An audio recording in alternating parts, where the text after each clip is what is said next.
Hello বন্ধুরা, green লাভার চ্যানেলে আপনাদের স্বাগত জানাই। আজ আমি আপনাদের চন্দ্রমল্লিকা মাদার গাছ থেকে কীভাবে চারা তৈরি করা যায় তাই দেখাবো।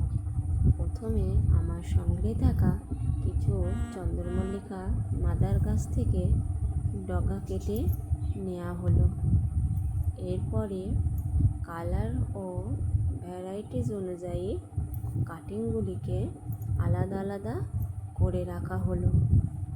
তারপরে কাটিংগুলো নিচের দিকে পাতাগুলি কেটে নেওয়া হলো এবং কাটিংগুলির গোড়াগুলিকে 90 ডিগ্রি অ্যাঙ্গেল করে কেটে নেওয়া হলো।